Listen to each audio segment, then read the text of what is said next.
Assalamualaikum Bu, selamat pagi. Pagi Sus. Perkenalkan, saya perawat Andri. Saya perawat dari Puskesmas Kusuma Husada. Di sini saya diamanahkan untuk memberikan sosialisasi atau pendidikan kesehatan tentang COVID-19 pada keluarga Ibu. Tepatnya di Desa Makmur, RT 3 RW 9 ini ya Bu ya. Yes. Kalau boleh tahu, dengan Ibu siapa? Ibu Semira. Umurnya berapa Bu? 58 tahun. Baik, bapaknya tidak ada. Bapaknya baru keluar. Nama bapaknya siapa? Bapak Jajang, umurnya 60 tahun. Oh baik, berarti ini dari keluarga Bapak Jajang ya? Iya. Sebelumnya Ibu itu sudah tahu belum tentang COVID-19 itu apa? Belum Sus, belum tahu jelasnya gimana, cuman dengar-dengar aja. Cuma dengar-dengar aja, belum tahu lebih detailnya gitu ya?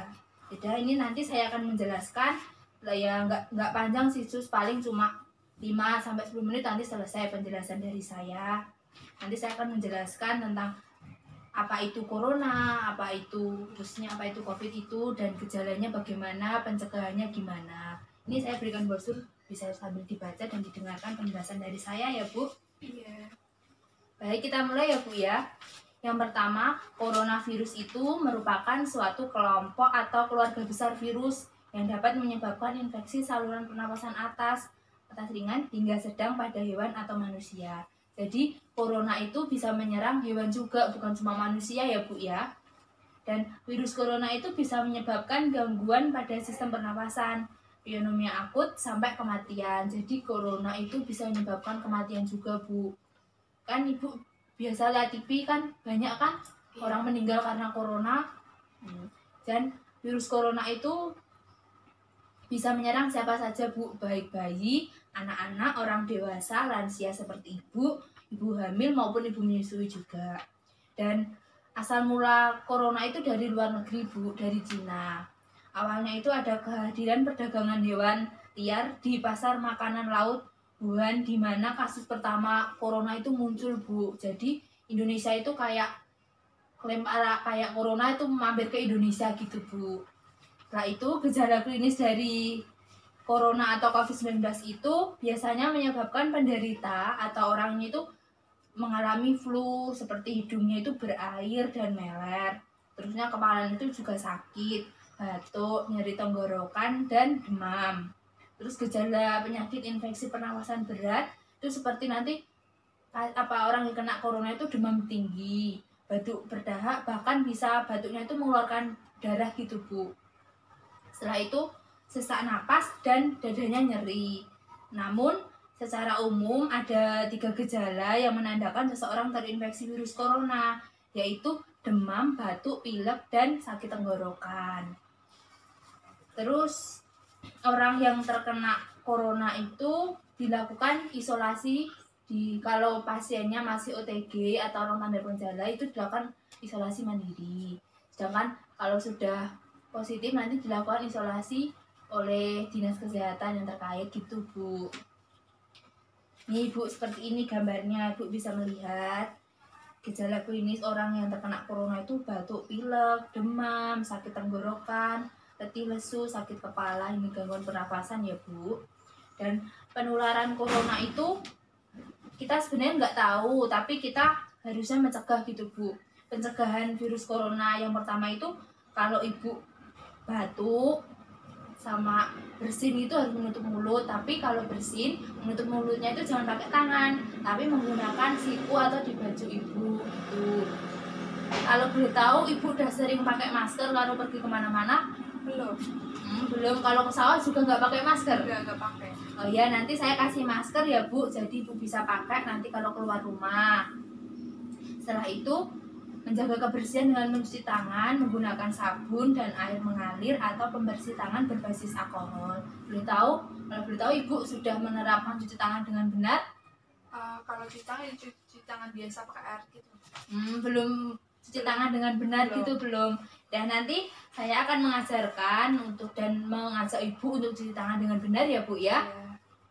Setelah itu menghindari kontak fisik terlalu dekat dengan seseorang yang menunjukkan gejala infeksi corona. Jadi dihimbaukan kepada warga Desa Makmur ini untuk jangan bergerombol gitu loh Bu. Jadi biar pemaparan virus corona itu tidak menyebar gitu. Seumpamanya karena di desa ini kan zona oranye, jadinya harus pencegahannya lebih detail gitu loh Bu, lebih kuat biar tidak menyebar coronanya.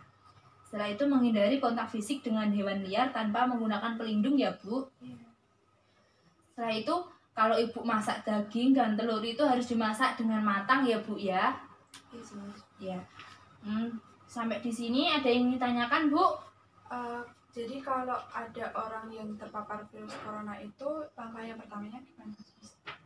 Langkah yang pertama, apakah nanti tim medisnya datang ke rumah? Iya, nanti kalau hasil tesnya itu reaktif atau positif, itu nanti ada tim medis yang datang ke rumah untuk melakukan penjemputan. Jadi nanti dilakukan isolasi atau perawatan di tempat yang digunakan untuk melakukan perawatan pasien virus corona gitu Bu. Ada yang ditanyakan lagi Bu? Sudah. Ya udah, kita mulai melakukan praktek cuci tangan terlebih dahulu ya Bu ya. Tapi saya berikan masker dulu, nanti bisa dipakai buat Ibu. Jadi nanti kalau kemana-mana Ibu bisa pakai masker. Maskernya masker kain, nanti bisa dicuci ya Bu ya kalau kotor. Baik, kita mulai melakukan praktek cuci tangan ya Bu ya. Karena di tempat Ibu tidak ada tempat untuk cuci tangan, kita pakainya hand sanitizer atau pembersih berbasis alkohol. Ini Bu, nanti Ibu bisa mengikuti instruksi saya. Yang pertama, dibasuh dulu Bu, dibasuh tangan, gosok sabun pada telapak tangan dengan memutar. Setelah itu usap pada kedua punggung tangan Bu. Setelah itu gosok pada sela-sela jari tangan. Setelah itu bersihkan ujung tangan secara bergantian dengan saling mengunci ya Bu ya. Setelah itu gosok dan putar kedua ibu jari secara bergantian juga Bu. Bisa Bu? Iya. Setelah itu yang terakhir, letakkan ujung jari telapak tangan kemudian gosok perlahan-lahan Bu. Bisa? Iya bisa. Ya. Nanti gerakan cuci tangan ini bisa Ibu lakukan tiap hari. Setelah pulang dari sawah Ibu cuci tangan, setelah berpergian Ibu cuci tangan, sebelum makan Ibu cuci tangan, dan sebelum dan setelah beraktivitas Ibu cuci tangan terlebih dahulu untuk menghindari virus tersebut ya Bu ya. Iya. Yang ditanyakan lagi Bu? Tidak. Sudah paham Bu? Sudah. Baik, saya sudah selesai melakukan sosialisasi terkait virus corona pada Ibu. Semoga bermanfaat dan nanti Bapak bisa dikasih tahu tentang bagaimana virus corona itu ya Bu ya. Iya, semoga kita selalu diberi kesehatan ya Bu ya. Saya izin untuk melakukan penyuluhan ke keluarga yang lain ya Bu ya. Terima kasih Bu. Assalamualaikum.